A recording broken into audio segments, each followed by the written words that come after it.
Hello and welcome to the Doofcast, a film and TV podcast from Doof Media.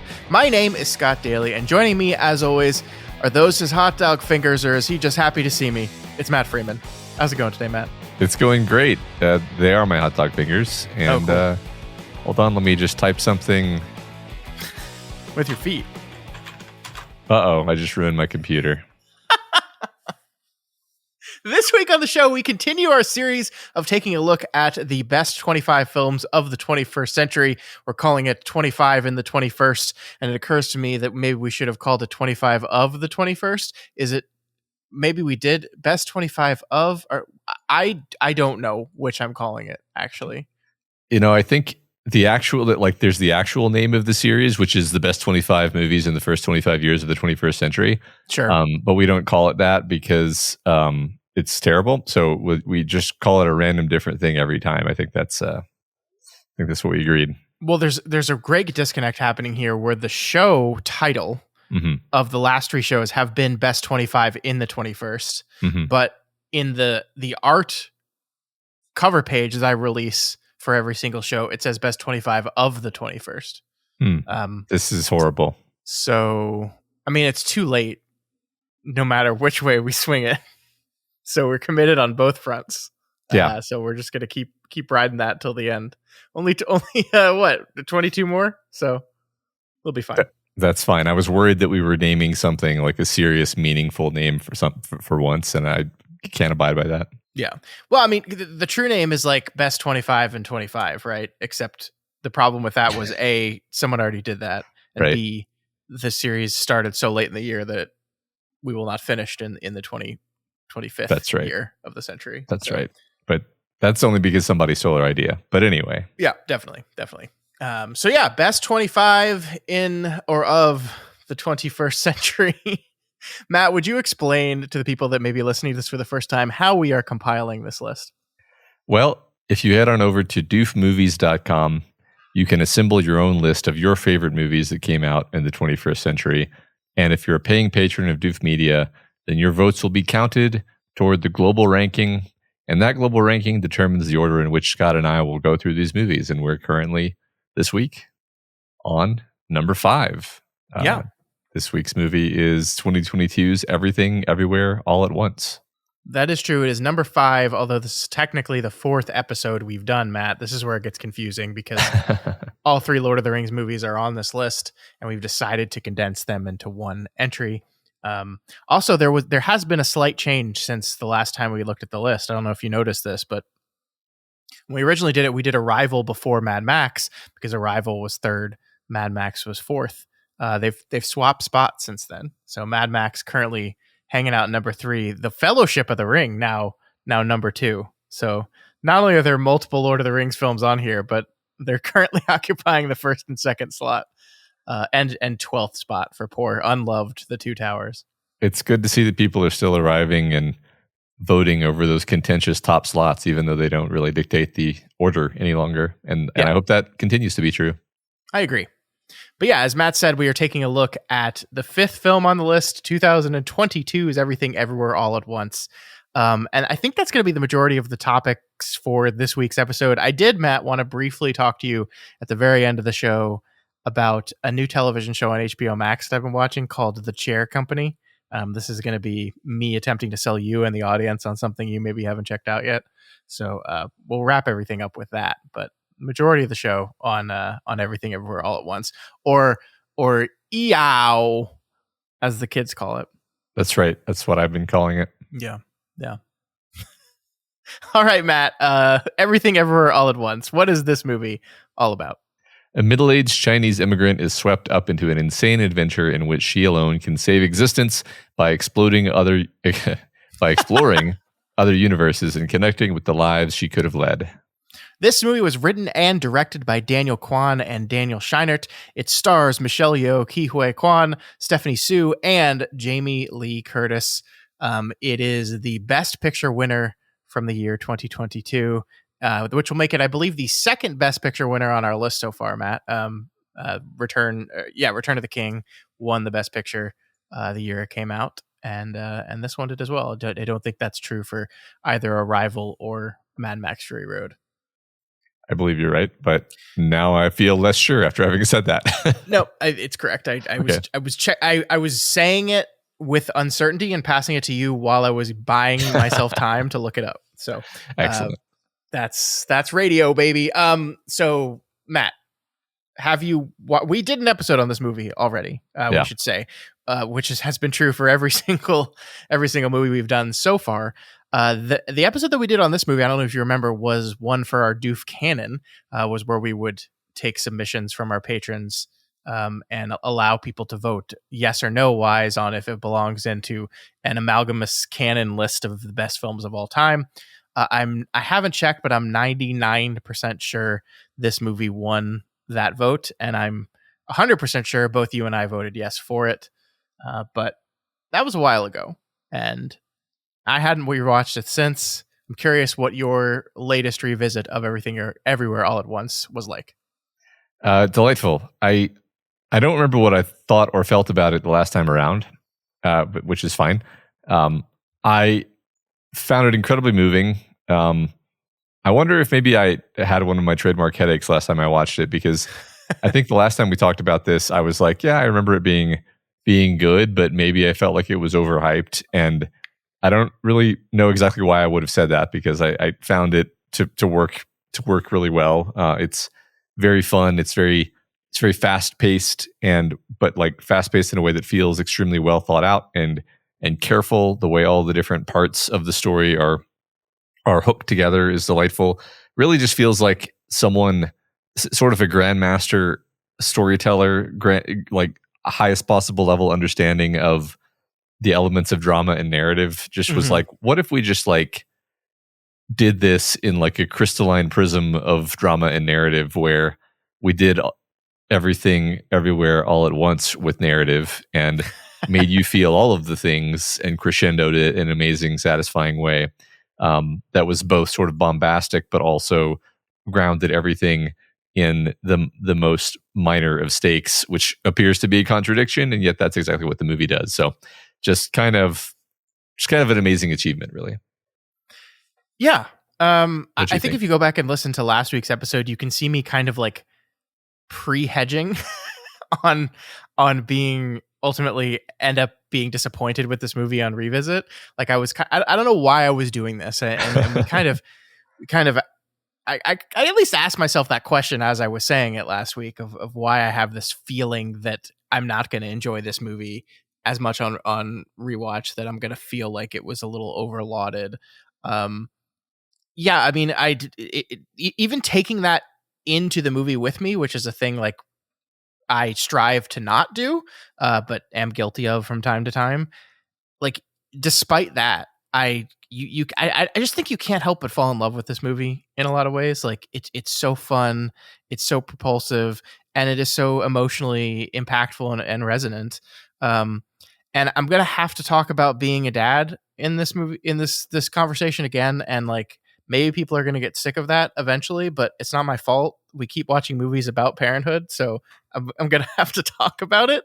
But yeah, I mean, like when I watched this movie first, it was 2022. I technically was a father. My son was a baby. He was one, and so now I have two kids, both older than one, and so the things that are like broached in this movie as far as parenthood and like the problems and the issues that like these are things that are like on my mind kind of constantly. And so I just found it very, very emotionally impactful. I think it always was, but the ending really hit me hard this time. And it's just it's a great film. It's delightful. It's fun. It's everything. It's everything. Yeah, I agree. I mean, that's the genius of it, is that it takes a very mundane situation of a person struggling in their life with very mundane problems, perhaps the stereotypically mundane problem of taxes, like tension in a marriage and taxes and misunderstandings between parent and child, despite the fact that there's love there. These are things that everyone has some experience with in some way, and not just parent child, but her and her own father too, right? So it's like all of these vectors of again, none of it is pyrotechnic conflict, right? These are all very, very mundane, normal, relatable, which is the key thing, relatable conflicts and frustrations that we all have with life. And the magic trick the movie does is it really convinces you, like it poses you this question of, things could have been different. Like, yeah, maybe multiverses are real, maybe they're not. It kind of doesn't matter. For the sake of the storytelling, we're saying, okay, what if there were all these different ways that your life could have gone, and you can see them, you could escape into them if you wanted to, and you wouldn't have to live your humdrum existence with all of its humdrum frustrations. Yeah. Would you? And then allow this character in a way that feels very believable to say, no, this is my life, this is my daughter, this is my husband, this is my father, even though he has his own issues and I have my issues with him, but he's still my father, and everything just lands in a way where you're like, it leaves you feeling really good about your life, which is a great thing that a movie can do. Yeah, I completely agree with that. I mean, I think it is there. I think there's a really fun version of this movie that is just like an Oscar Beatty family drama. I realize saying Oscar Beatty is ironic considering this film's success at the Oscars, but like traditionally Oscar Beatty family drama, that it's this immigrant story about a woman having a midlife crisis, stuck in a job that she doesn't really love. Her husband wants a divorce. Her father doesn't like her at all, and her daughter's being a little shit. And you could just make like an indie drama out of this movie. Just a traditional, mundane, independent drama. Like I can see the version of this movie, and I'm not even saying that movie would be bad. I don't think it will be bad, but I do love this movie. Kind of sets that up, sets the stakes for us, and then just says, no, we're not doing that. We're going to do all this other stuff, and we're going to use all this other stuff as a backdrop of kind of Trojan horsing you into maybe the same kind of thematic stuff that indie drama would have ultimately gotten to. But we're going to sneak you in it through a fun thrill ride, martial arts action set piece, comedy thing. And it's so fun, and it works on you so well because like, you just kind of completely understand what it's doing. Like this is gonna be a weird conversation because this isn't a movie that I think is complicated in the metaphor, I guess. Like it kind of makes it very clear what it's doing with it, but it sneaks it up on you through the fun and through the martial arts fighting and through the zaniness and silliness and all the things that the Daniels as writers and directors are so good at. And it like the end just kind of sneaks up on you. You're like, oh God, I am destroyed emotionally. I think, there's a trick with comedy where comedy can often be far more poignant than tragedy, which is not really that much of a paradox. I mean, I think the trick with comedy is that it gets you to lower your guard, right? I like some of the most like heartbreaking moments in film are like in a movie like Planes, Trains, and Automobiles, where it's like that's a comedy, right? But it's like you take a ridiculous character and you play them straight, and then you are able to identify with them in a new way that I think feels more open somehow. And I mean, in this movie, I think Jamie Lee Curtis is really the main character I'm thinking about here, even though it applies to many characters because a lot of this movie is funny and comedic. But I think I don't remember if we talked about Jamie Lee Curtis as much last time. I genuinely don't remember what we talked about last time, but I kind of want to talk. It's been more than a year ago. Yeah, I have no memory of that conversation whatsoever. I definitely just want to talk about Jamie Lee Curtis's performance and role here because, like, she's playing this character as this ridiculous, I mean, not quite villain. It's like she's a comedic punching bag. She's kind of a villainous henchman. She's also the heartbroken love interest of the protagonist in one of the dimensions. There's all these facets to this character. Then in the end, she relents because she was, served divorce papers by her husband, and she can really, and like suddenly, and the key thing about comedy with a character like this is that she's just being completely earnest and selling the performance all the time. Like, she's not playing it as, look at how silly I am, right? She's playing it straight every time. And there's just something about her that I was really focused on her character this time, and like the bewilderment of her existence across all these different realities. I think probably just because it's on your second viewing, you pay attention to the more background elements slightly more. And since I wasn't struggling to like keep up with what's happening in the movie, I was able to pay attention to the more secondary elements, like her character, for example. Sure. And I don't know, I just really came away from this viewing appreciating how deftly she navigates being really funny, like in a way that is like kind of at her own expense, right? A lot of it is her looking like gross and being weird and ugly. And then also good, solid, dramatic stuff that really lands a lot of the core scenes of the movie. Yeah, I think it's really funny that you mentioned that, because one of the things that I do know, and I think we'll talk about the whole Oscar success in a little bit, but one of the things that I remember distinctly from that is Jamie Lee Curtis winning the Best Supporting Actress Oscar for this movie. And the general sentiment being, that's a little bit silly. That not only did she win, but this was Jamie Lee Curtis's first Oscar, right? This is the first time she had been nominated before. This is her first win, and her only win was for this role in this movie. And there was a lot of dismissal of it, or just trying to tie into the narrative of this was honoring her and her career as an actress, and not specifically this performance.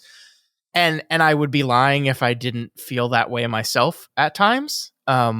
But I really enjoyed her in this movie. I think she's doing everything that you said, and I think one of the things you mentioned, comedy is sometimes a better venue to get this stuff across. I think one of the reasons that is, I think just comedy feels a little bit less didactic at times. Like when you're joking around and having fun with it, it doesn't feel like, oh, this is a movie meant to teach you, do not be nihilistic, you fool. It gets there through another method, and. Yeah, I agree with you. Her character is such a huge, it's just a huge part of the movie, actually. Yeah. And I think my favorite scene with her is that scene where Evelyn finally sits down next to her outside the laundromat, and they just talk about who they are and have this human connection that's stuffed in the middle of a movie where, as you mentioned, in another universe, they're caressing each other with hot dog fingers and have spent the last hour and 15 minutes of the movie fighting each other, sumo wrestling, like slamming around, and like all of that comes at this head where it's just a simple two people sitting down having a conversation with each other. And yeah, Jamie Lee Curtis is so good, and she's remarkable in this. She really is. She really has had a really interesting career, right? Where like half of her movies are slasher horror movies of some kind, and then half of her movies are fantastic comedies that I love. Yeah. And like, yeah, I mean, basically, I think a good litmus test for me is always like, well, could I picture someone else in this role? And I really can't. Like there's so much of what she's doing. I'm picturing her face as she's like doing the professional wrestling knee dive down the staircase, and like the expression on her face. And I'm like, nobody else would do that. Like nobody. Like you could sub in some other person, and you'd just be like, no, it's not as good. It's not as funny. It doesn't work. She's. Anyway. Well, wanted to make sure that we talked about this because, well, for one thing, I think you and I are both paranoid about rehashing the same points that we talked about last time. So I'm trying to think of things I didn't talk about last time, but also like genuinely just really was paying attention to her performance this time around. Yeah. No, she's fantastic. I mean, all the performances in this are fantastic. Like she won the Oscar. Ke Huy Quan did as well in that just the beautiful moment of "Mom, I won an Oscar." I love him so much. And then Michelle Yeoh, like a professional actress and martial artist for decades, being honored in this way, I thought was really great. And Mhm. I mean, and I say honored in the award, but I say honored in like the casting of this movie, which does a really interesting, almost meta thing where one of the versions of herself that the character is most attracted to is essentially just her playing herself. Maybe the introduction of how she got there, but the movie star version of Evelyn is just basically Michelle Yeoh doing Michelle Yeoh. Mhm. And that adds another fun element to it where it's an exploration of her life as well. And it's like that's what I mean by everything. When we say this movie is everything, this movie is everything. Yeah. And it's everywhere. Yeah. All at once. All at once. We're going to keep saying it. Yep. Yeah, I agree. I mean, we could very well spend the whole conversation just talking about. I mean, yeah, I thought, Ke Huy Quan. Sorry, is that how you say it? I think it's Ke Huy Quan, but I don't know either. Ke Huy Quan. Okay, like his performance is just so incredibly unique in its utter vulnerability and guilelessness, and it's almost like I was watching, like, even while I was watching the movie, I was trying to figure out how to articulate the power of what he's doing here, where it's like I'm going to use the same thing I just said, where it's like if you try to sub in some other actor in your mind, for some reason it's hard for me to see the same level of truly guileless, sort of just like selfless love and vulnerability. Like the moment where he just trying to explain to her that he explained the situation to the tax lady and got another week, and then he just kind of like his voice kind of like hitches, and then he goes and picks up the broom and starts mopping up the window that she just broke. Mm-hmm. It's like the misery and confusion, but also love in just that like 10 seconds is like incredible. And really he's basically consistently that good for the whole movie. And then you add on top of that he's playing like 2 different characters or 3 different characters or 4 different characters, different variations of this character. It's insane. And I think the version of the character that we would most associate with him as an actor is kind of the version we're first introduced to, right? Where he's doing the kind of higher voice a little bit. Mm-hmm. He's, as you said, kind of guileless and goofy and not really to be taken serious. And it's so important that we understand and believe in that version of the character, and then we get to see him act and perform in all these other versions. But like that is the key. That is the key to it, because that's the guy that we need to fall in love with too, to understand how his just simple love and appreciation of life pulls her back from the brink. And yeah, you're right. I think it's a perfect thing to say. I can't imagine anyone else being able to pull that off in that kind of way, because he's just so sweet and so goofy and so lovable. And just like he's just perfect in the role. He really is. Yeah. It's funny, as the more we're talking about it, the more I'm sort of convincing myself like, yeah, this movie deserved all the accolades that it got. Because I mean, it's just so effective. Like it really got me. And I was kind of surprised because I was like, well, I've seen this movie before. Like why am I not prepared for this? And it's like, I don't know, a really good emotional movie, you can't really prepare for it. Like it works on you by mechanisms that work regardless of whether you know they're coming. And and it's great. It does, like, part of it, I think part of the genius of it, I wanted to talk about this too, is like it's sort of like a machine gun crossfire of emotional effectiveness where they sort of have these multiple parallel narrative threads that they have set up very efficiently. I think the one that everyone remembers the best is Rakakuni, where we introduce the funny concept of there being a Rakakuni, and then we show that the guy, we see her working as a hibachi chef, and then we see that Rakakuni is in that universe, and he's the reason for the other guy's success. And then in her dark moment, in her all is lost moment, she reveals the existence of Rakakuni, and then Rakakuni is taken away by the pest control. I'm going to keep saying Rakakuni as many times as possible. Please do. It's just it continues to make me chuckle. Good. And so all these things I just said, culminating in her Rakakuniing him and piloting him to chase after the truck to retrieve Rakakuni, all of that is shown to us in these little like interstitial flashes, none of which are more than 10, 15 seconds long. Maybe less. It's actually kind of hard to perceive time when you're watching this movie. True. And those are being intercut with other similar moments. We have the hot dog fingers universe. We have, those are kind of two of the main ones, but we have a few other, the Hong Kong Star universe, the blind singer universe. Mm-hmm. These are all stories where we have a thread, we have a through line through all these universes, and they're kind of being peppered in. And so within a given 60 seconds of the movie, you're not just getting, the straight jab of the central narrative moment of catharsis.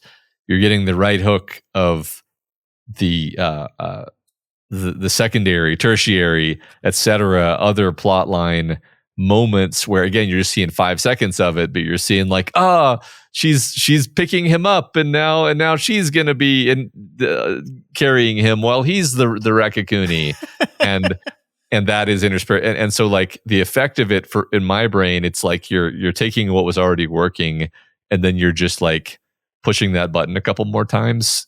That's that same button, right? And I found it's a cool trick. I don't want to see it overused. I don't want everyone to be I know, I'll just make the story 7 stories and then do them all in parallel. It's it has to be a very specific kind of story.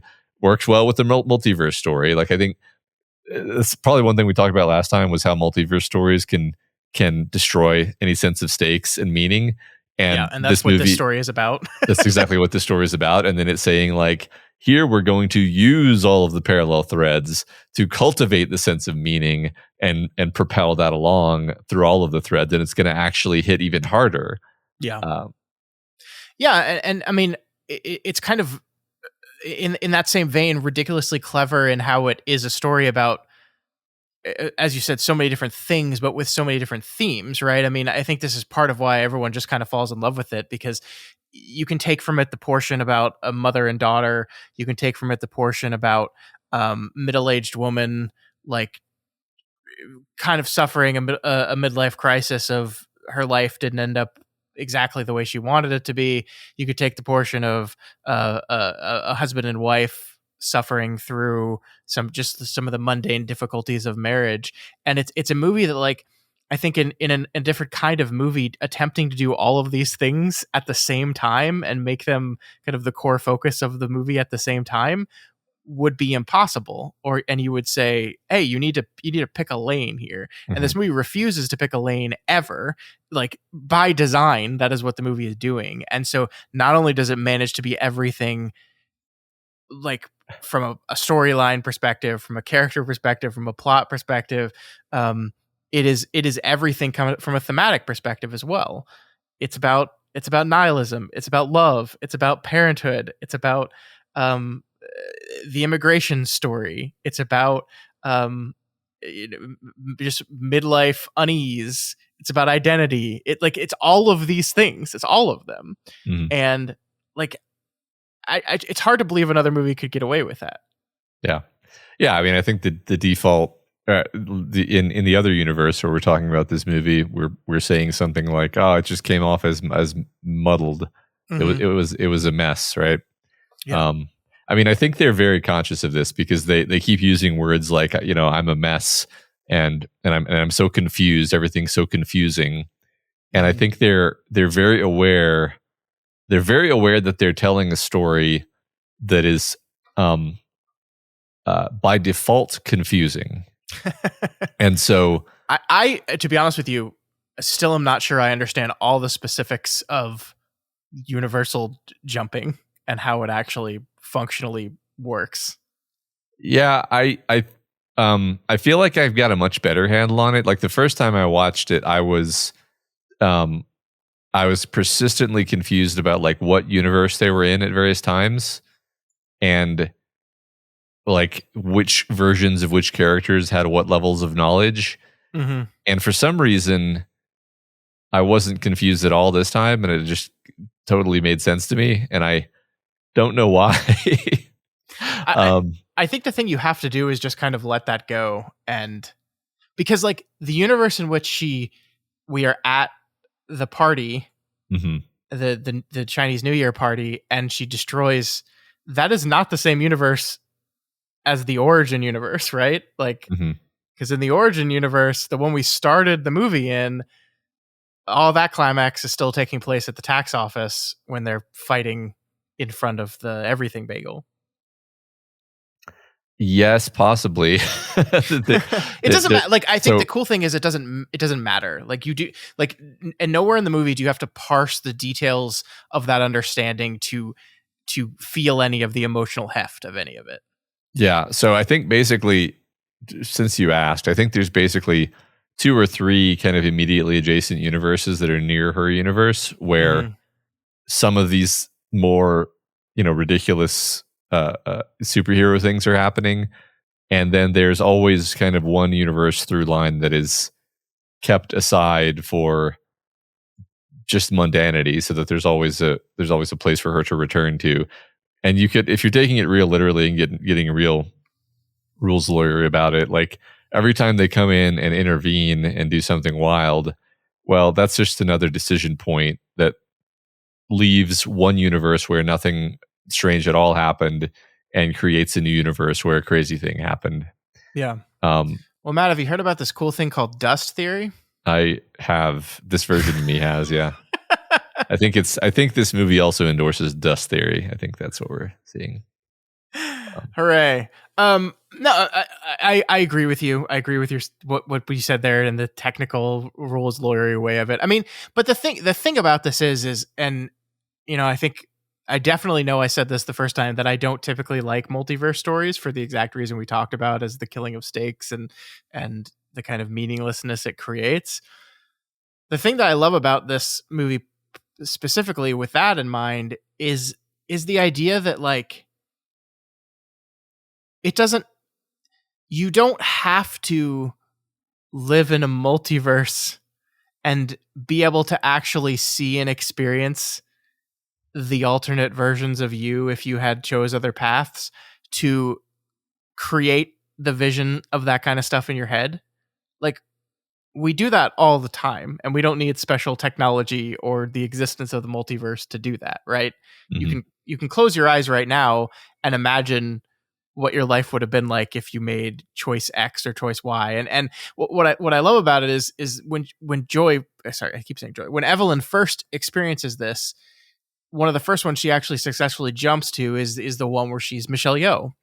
And what she basically does is say, all of this started from me making a different choice of, I didn't stay with my boyfriend, or I chose, instead of going with my boyfriend to America, I chose to stay behind with my father. And that is what led to this. And it like, that is just the type of thing that almost feels too neat, and at times feels like what a totally made up in your brain version of like your examination of what could have been, your sliding doors. Like, it's like, of course, like, the one thing I'm most unhappy with is my situation right now. And if I had just done something different, I would be a famous movie star, kung fu expert, and everyone would love me. And it's just like, that's so neat and tidy, and of course, in the universe of the movie, like, yeah, it's a multiverse movie. All this stuff is literally happening. But I'm just arguing that it doesn't have to function that way, because we do this. We do this right now. Yeah.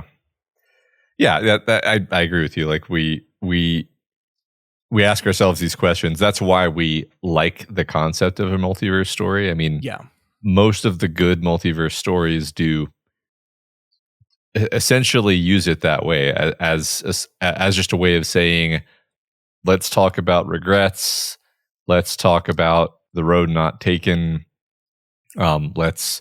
Let's use this as a vehicle for talking about like romantic longing or something where, like if only like we're as animals we're great ones for regret. That's our favorite emotion. um and I think there's a lot of power to saying like, no, I mean, yes, things could have gone differently, things could have gone in ways that in many ways look like the dreams that I had when I was young.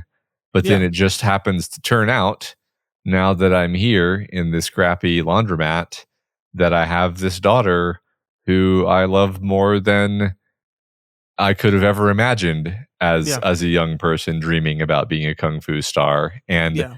given the choice between the two, I would choose to stay here in this dimension with my daughter a billion times over. I mean, I very much like relate to that thought and that feeling, and I think that's great. Yeah, you and I have had conversations about that in the past. This idea of when we were younger, we maybe would have looked back and thought romantically about different choices we could have made, and how our lives would have been different. But yeah, looking at my life right now, like I have a wonderful wife and two amazing kids that I think the world of, and no version, no universe that exists right now could possibly beat this one in my mind, because I just, it's awesome. It's so awesome. I love Yeah, every second of it.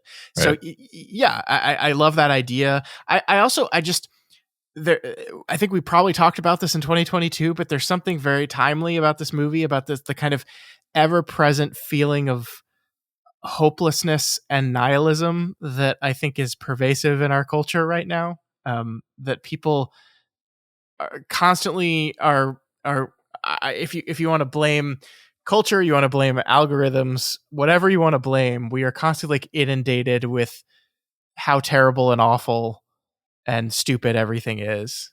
And just this very easy way path of getting completely overwhelmed with that and letting it consume you to the point where there's no point, nothing matters, nothing means everything, everything's dumb, everything's pointless, everything's stupid. And like I love this movie's ultimate word on that is when nothing matters. I'm stealing this from another thing, and maybe you could remember the thing I'm stealing it from. Hmm. But when nothing matters, the only thing that matters is what you choose to do, right? God, Hmm. what is that from? I can't remember. I don't remember that exact quote that you just said, but I mean, honestly, I feel like it's a fairly common sentiment in fiction, is to be like, your choices matter, your feelings about things, your preferences, they don't really, it's easy, it's cheap to talk is cheap. um uh It's from the television show Angel, okay, which is yeah, why you didn't know what it was. that's funny. If Yeah, nothing matters, then all that matters is what we do. yeah, sure. That like I said, I feel like I've seen that a bunch of times, and it's true, right? Like what you were saying a second ago, like there's just, it's a very common human failure mode that you'll see people fall into, where their whole personality, their whole like psychological disposition is sort of despair Yeah. and resignation to everything that's happening to them. And um that's the symbolic thing. I'm certain we talked about this last time, but the symbolic thing where you have on the one hand the everything bagel, where it's or it's a big black circle with a white hole in the middle, Hmm. which sort of in the yin yang sense is like everything's bad, but there's maybe like a little, maybe there's a little shred of something left in the middle that we didn't get yet with the badness. And then the googly eye, which Yeah. is an optimistic, silly, absurdist worldview, where there's a little bit of bad in it, but we're gonna kind of just choose to make it fun regardless, because it's really up to us. And these are the daughter is struggling with nihilism. The father has really embraced this philosophy of optimism. I think one take, maybe I had this take last time. It would be funny if I did, but I feel like maybe Michelle Yeoh comes out in a place of like absurdism, which is kind of classically the middle path between nihilism and irrational optimism, where absurdism is basically a philosophy of acknowledging that nothing has intrinsic meaning, but deciding that like that just means we kind of get to play Calvin ball and decide what has meaning and make up our own rules, which can lead to absurd situations, but then you just double down and embrace the absurdity because there's no scorekeeper here. Yeah. I mean, that is essentially, I think you're absolutely right. That is what she is echoing at the end of the movie, when after her and Joy hug, she repeats the line to her, which is, we can do anything we want.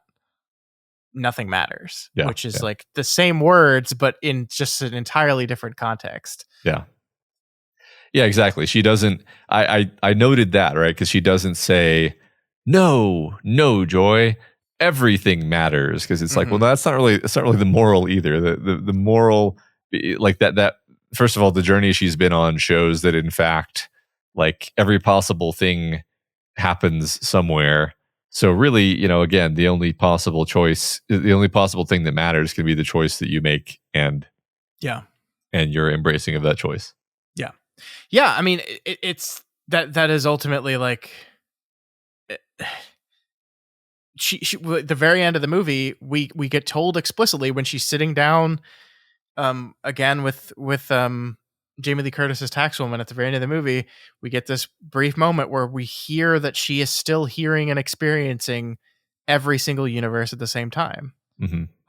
And so it is not as if like they unlocked this magical key and have now shrunken themselves down and said, like, it's not as if she said, no, I'm going to choose to be in this universe with my daughter and I'm shutting that door behind me. No, it's a choice that she's actively making constantly at every moment of looking around and looking at the vastness of existence and our insignificance in everything.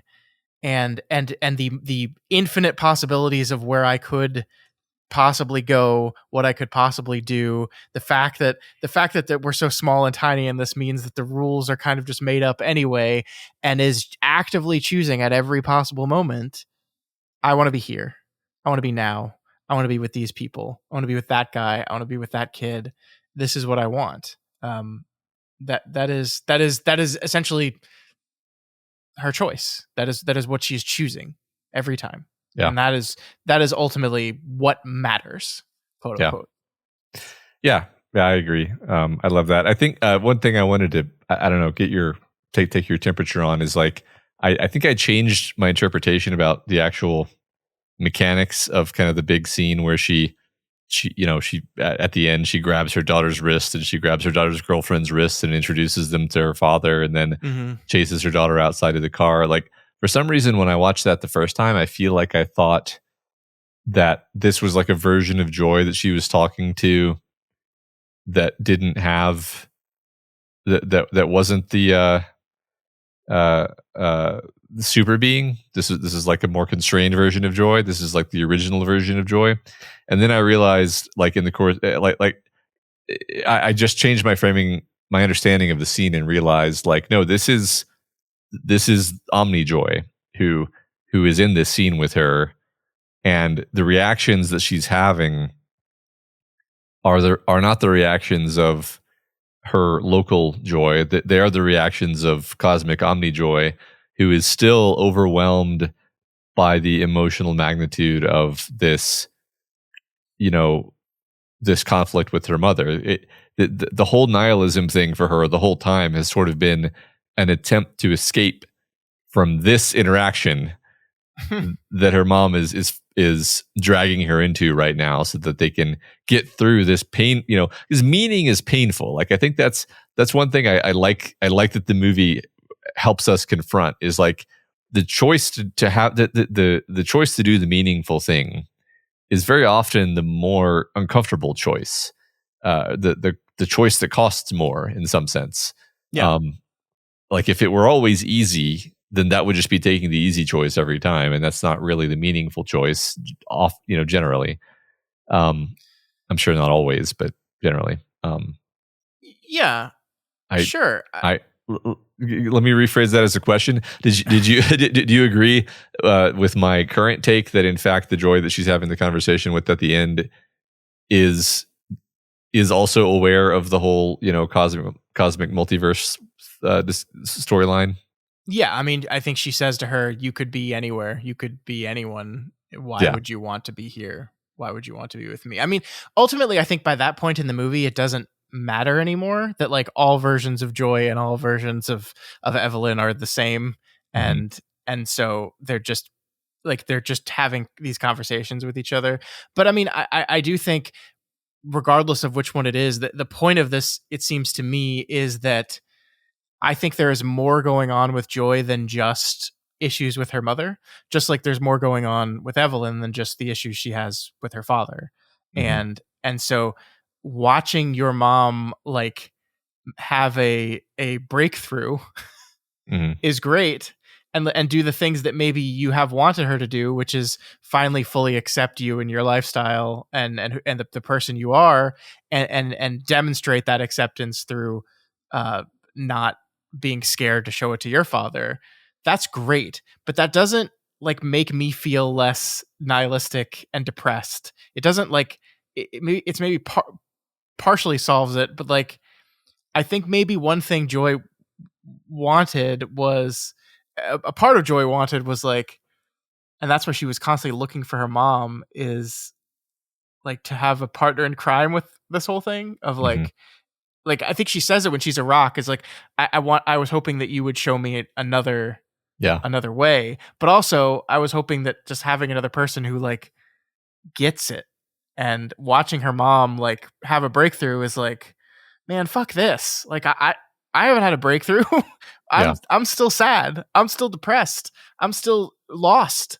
And like I'm like she even says it. I'm glad you're figuring your shit out, mom. It's great. I'm glad you're doing it. I'm not. And so like whether that's multiverse joy or just local, I don't think it ultimately matters, because I think it's the same emotional sentiment no matter what. Yeah. I mean, I think that's true, and it's kind of funny because as we've gone back and forth on this, I'm realizing like either way that I interpreted the scene, I think it worked exactly the same way dramatically, Yes. which speaks to how well organized the movie is. Where like it genuinely doesn't matter what like your understanding of the minutia of how multiverse travel works is actually just irrelevant because it works the same way either way dramatically. So Yes. it's Yeah. fine. Yeah. And that is complicated. Like that's hard to do. Yeah. I don't want to undersell that. That's like to nail that, and to have trust in your audience that like even if you're having trouble parsing the details of all the multiverse shit we're doing, the core dramatic tension and stakes of all this stuff remains completely true no matter what. Hmm. Like that's hard. That's hard to construct. It's hard to structure out. I mean, it's part of the reason why I think this movie won for writing, just because like this is not easy writing to do. This is not an easy thing to break or figure out. And that they pulled it off so well, I think is very admirable. Yeah. Yeah. Me too. It made me want to like simultaneously call my parents and hug my children at the same time. I like what you think of what you want to be as a parent, and like ultimately what I want is I want my kids to be happy and healthy, and I want to have a good relationship with them. Like those are the most important things to me. Like the nightmare scenario is the fractured, broken relationship that Evelyn and Joy have at the beginning of this movie. Like I want to do everything in my power to not have that happen. And it is endlessly terrifying to me that I'm gonna fuck that up in some way, Yeah. in some way that I don't even fully realize. Yeah. Definitely. Definitely. Like I think I I think about that too. We probably talked about this last time, right? I think about that too. I think as your kids get older, the attack surface on which you can sort of disagree about things increases, and the sorts of situations where you have to make a parenting call become increasingly subtle. And I think I used to think this was going to be easier than it turns out to be. And I'm not even saying that because like I've made any huge mistakes or anything. Like I'm not saying like I personally at this point in 2025 have like gotten myself in a joy situation with my children, but like I used to think it was almost unthinkable that could happen, because it's just like, well, I would simply never let that happen. And it's like, it's a 2-player game, I think, is what I've realized. And you just being who you are and your kid being who they are, you can end up in a situation where people aren't seeing eye to eye and people aren't communicating. And I do have faith that as long as I, as the parent, am just always willing to, forgive and reach out and apologize and like do all of the things that are necessary, then I think it'll be fine. But yeah, but I've just become a little bit less arrogant about it, I guess. Sure. And I love that the movie does not give anyone an out with this. Like, even talking the relationship between her and her father, that like she accuses him of, like, I'm not going to leave her like you left me. Like, why didn't you come after me? Why didn't you fight for me? And like, she's right. Like, she's right. He did that. His own stubbornness and refusal to accept her and her choices did that. But like, she also has a role in that relationship too, and was not being honest with her father, not like holding things back. And then the same thing kind of happens with the Joy and Evelyn relationship as well, where Joy kind of has it out with her and is like, just leave me alone. When I'm around you, we both get worse. I just need you to leave me alone. And we see all the ways that Evelyn has fucked up. But then Evelyn also turns it around on it. It's like, you never call me. Like, you have some say in this too. And I think that is important to recognize that like, I mean, to be entirely honest, I don't have the best relationship with my parents. And like, it is very easy to like look at that relationship as the child and be like, it's their fault. They're the parents. It's their fault. But like, it's not. It's totally not. It's both sides. Especially as adults, like as you move into these adult relationships between parent and children, it becomes increasingly both sides situation. And I definitely always want to be the type of parent that is continually trying to reach out and repair those issues and fix those things, and hopefully to raise a child that would be ready and willing to do the same thing too. But yeah, I would be lying if it doesn't terrify me. And maybe the reason it terrifies me is because I see it on the other end as well. Yeah.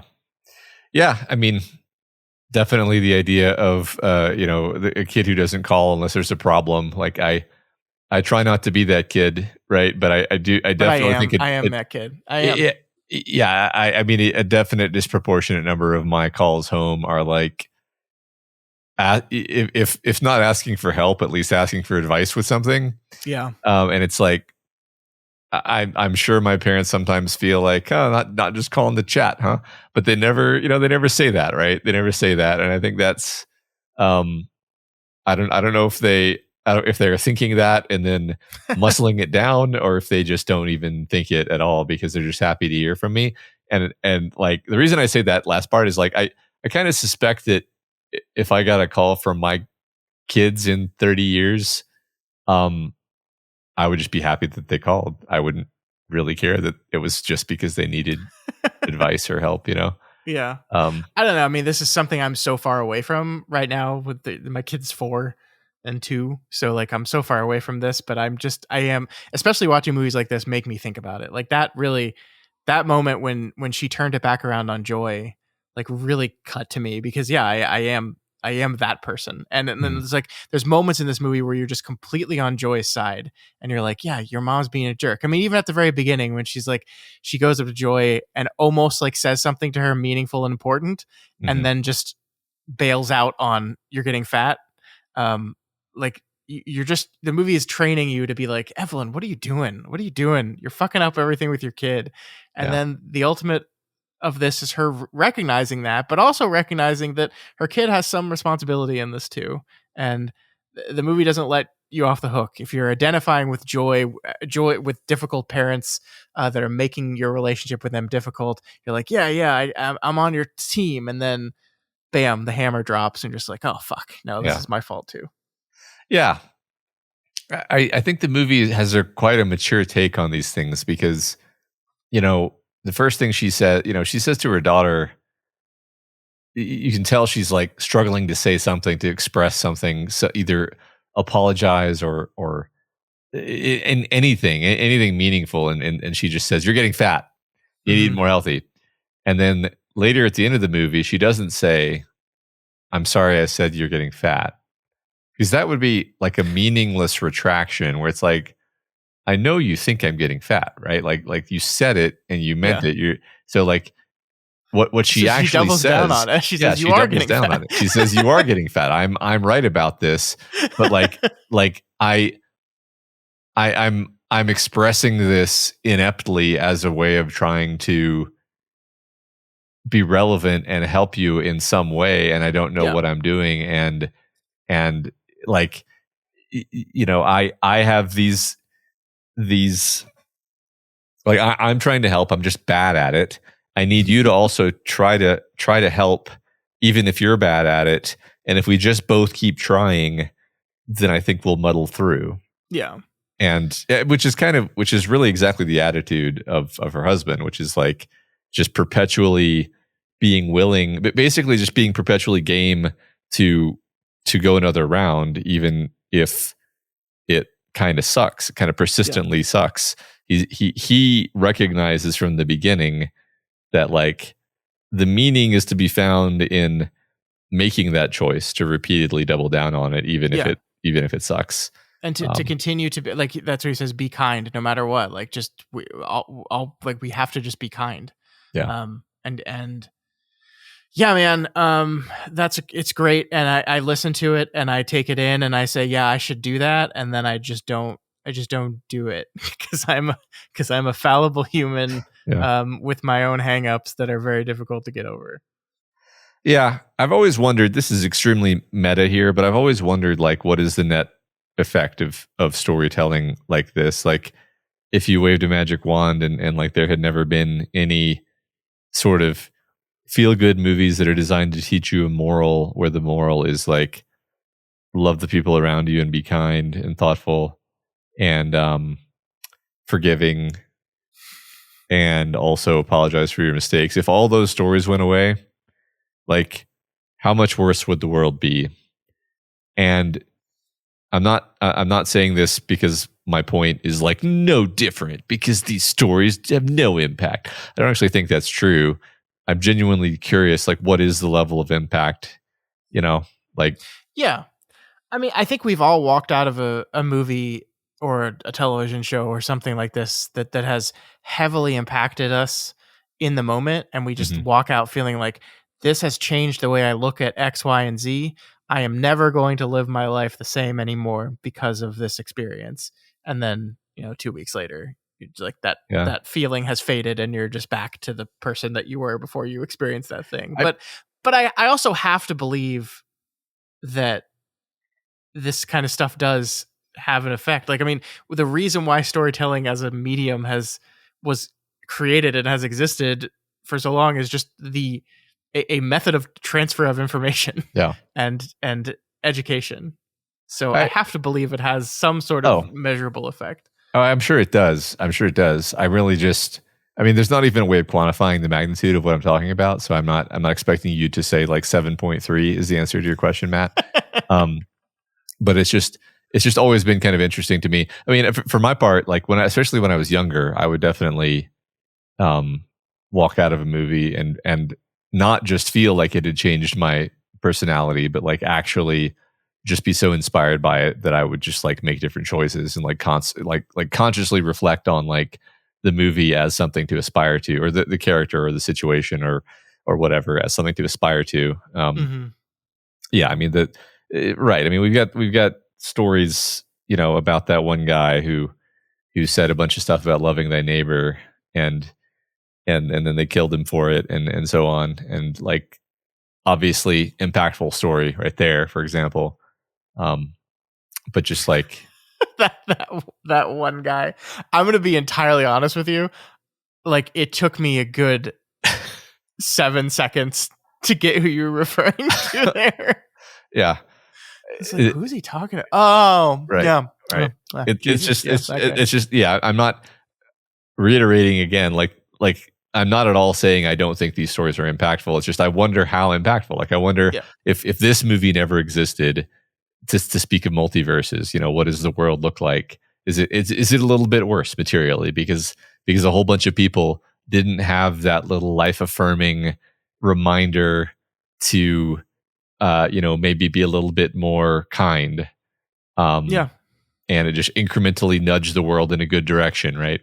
I think it is real. I think it is positive. I'm just kind of articulating the question, Yeah, no, I think that's a very fun, impossible to prove question, but I really like it. I mean, the cool thing is like even if like one person per story is forever changed by it, then like this fits again meta textually into the world of the multiverse. You have shifted something and altered something and created a new world in which person X makes one choice that's different than they would have.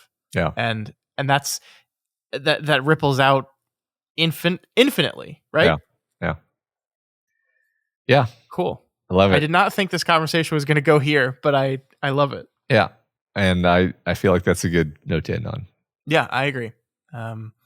So that's Everything Everywhere All at Once. I am thrilled and happy for this to be featured on the 25 best films of the 21st century. I do wonder when we inevitably do this list again in 25 years, right? Because we're going to do that. Yep.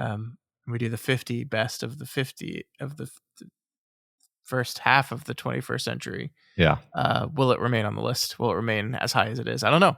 We'll see. Good question. I'm happy. I'm happy it's here now. Yep. All right, Matt. Next on the list, currently, as of this very moment, is a movie we've not gotten to talk about on the show before. So we don't have to worry about repeating ourselves. That'd be great. And it's also, I think, going to be the most recent film on our list. This is going to be a movie from this year. We have Sinners, the 2025 film Sinners by Ryan Coogler. I have wanted to talk to you about this movie since I saw it, so I'm very happy we get an excuse to. Awesome. I have not seen it. I've wanted to see it. I feel I probably missed the opportunity to see it in the theater, right? Yeah. It came out in April, so yes. So by a hair, yeah. All right. Yeah. Well, I'm excited that we get to watch it and talk about it. So yeah, me too. I do. I don't even want to start having this. I was gonna say I wonder if it's recency bias that's putting it at this point in the list. Even if that's true, who cares? We're gonna get to talk about it. Who cares? Indeed, nothing matters. Yeah. So the only thing that matters is what you choose on doofmovies.com. That's right. That is where meaning comes from. Exactly. All right. So yeah, that'll be next week. We'll talk about Sinners. So check it out. I think it's available right now on HBO Max if you're a Max subscriber. Maxer. Didn't they say it was just gonna go? Isn't it just HBO again? I don't know. It went from HBO to HBO Max to just Max to back to HBO Max. I love it. Okay. So it's still, yeah. Okay. That'll be next week though. Earning those paychecks. All right, great. Speaking of HBO Max though, I need to talk to you about The Chair Company. Okay. So, tell me. Are you aware of a comedian named Tim Robinson? Is he the I think you should leave guy? Yes. Okay. I mean, yeah. I don't watch those things because that brand of comedy is physically painful to me, but I do know who he is, yes. It's so very interesting. Like, do you consider it cringe comedy? Because I don't think it's cringe comedy. Well, I've seen some of the skits that he does, and some of them strike me as cringe and some of them don't. So maybe I've just gotten an unrepresentative sample. Okay. It's fair. So yeah, he did I Think You Should Leave. He did Detroiters. He also released a movie this year called Friendship with Paul Rudd that I think is a really fascinating exploration of male loneliness and male friendship in the 21st century, while also being an absurd, ridiculous Tim Robinson comedy. This show, though, Matt, is it's kind of absurd that it exists. So here, let me tell you what the show is about. Okay. So Tim Robinson plays a project manager at a company that builds malls. Okay. Despite the fact in 2025 that nobody goes to malls anymore. But he gets a promotion. He gets to be the project manager on a new development. It's like a big, important moment for him. And so at the kind of announcement of the project, he gets to be the one to go up and make a speech. And so he does. He goes and makes a speech, and he's remarkably successful. And then he goes to sit back down in his chair after the speech is over, and the chair collapses underneath him, embarrassing him and making everyone laugh at him. And so the show is about him investigating the company who built the chair. And it turns into like a kind of a 70s crime thriller because he can't find the company that made the chair. Like their email bounces back. When he calls the number, he gets routed to someone else who says that they can't give out that information. And I don't know if there's actually like a dark conspiracy going on underneath this whole thing, but he believes there is. Uh-huh. And it's just it's the absurdism of that. And like I can't believe he went to HBO and was like, here's my concept. Guy sits in a chair and it collapses, and that's it. Yeah, I mean, it seems like the premises of one of his skits based on the ones that I've seen. It is, except it's 8 episodes. Yeah, I love that. I love that so much. Yeah, like literally. So I'll tell you the ending of the last episode or the first episode. I guess a little spoilers if you like really care, but he gets like so obsessed with tracking these people down that it's starting to affect his work. Like he's the project manager of this big project, starting to affect his work. And so finally he gets in trouble with his boss and decides, okay, I'm done with this. I'm not going to worry about it anymore. I'm not going to do it. And then as he's walking out of his office one night, a dude comes up and hits him over the head with a pipe and says, "Stop looking into the chair company." And so it's like, you're like, wait a minute, is this real? Like what is happening? And so I don't know, like, it is I Think You Should Leave skit. It's remarkably funny throughout, but I think it's also managing to like hit a tone of like this creepy kind of 70s conspiracy story thing at the same time. It's remarkable how it lives in both of these things at the same time. And yeah, I have a problem with Tim Robinson where I just think everything he does is some of the most hilarious things ever. So it's difficult for me. I also have a really bad barometer of like who will and won't like his brand of comedy, because like I think it's hilarious, and so I think everyone would like it, but I think he is definitely not for everyone. Like my wife like can't stand it. Like I will show my wife a clip and be unable to breathe. I'm laughing so hard, and she'll just be looking at me like I'm insane. So it might ultimately not be for you, but if you like any of Tim Robinson's stuff at all, I think you're gonna just really enjoy this show. I mean, that sounds less cringe to me for some reason that I can't put my finger on any more than I can define what cringe comedy means. Yeah. So yeah, sounds great. I might check it out. Probably won't because I don't watch TV, but thanks anyway. But yeah, it was for you, but also I think for our listeners. Yeah. It's doing pretty well, actually. I think it's like a top 5 comedy premiere on HBO ever. That's great. That's good. Yeah. So I don't know how he gets the money to do these things. It's kind of wild, but good for him. Yeah.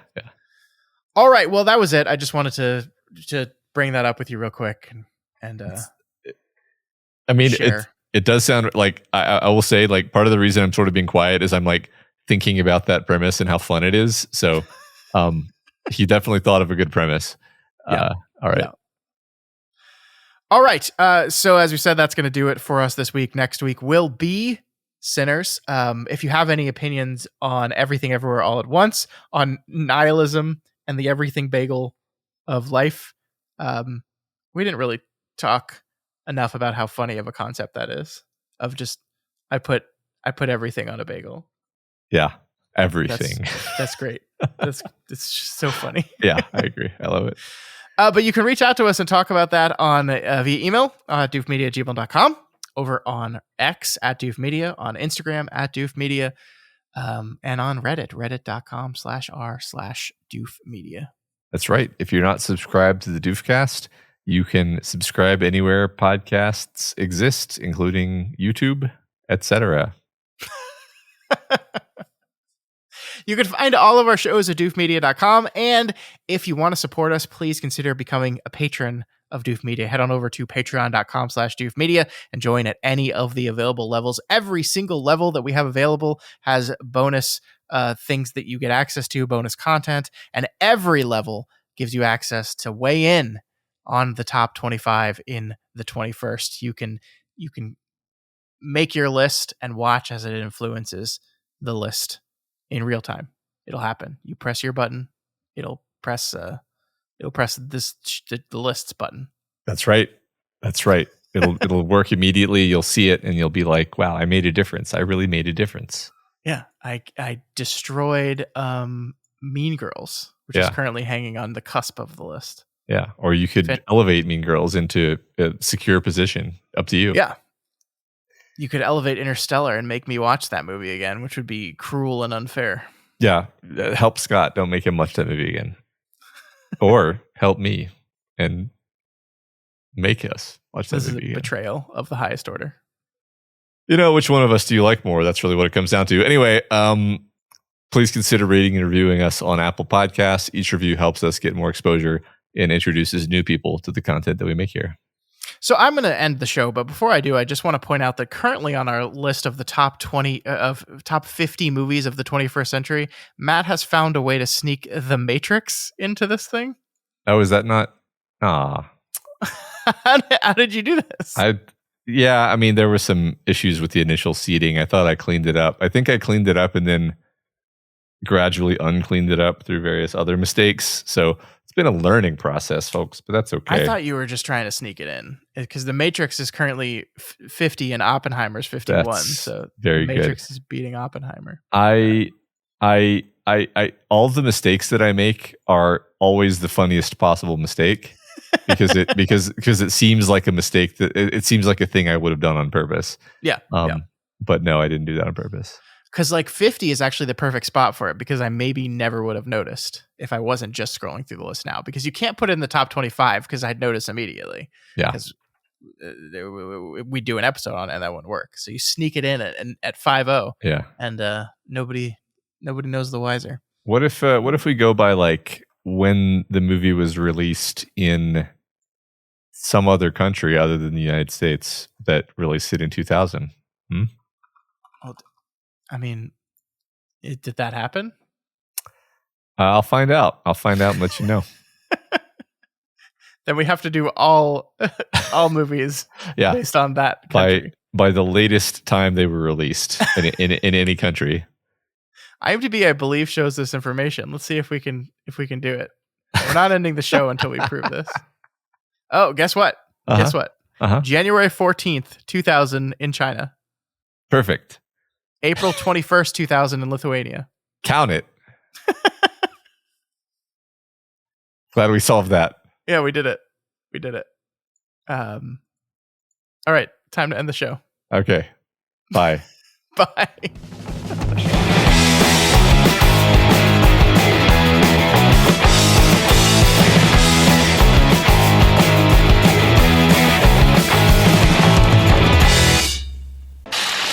My name is Doof, and you'll do what I say.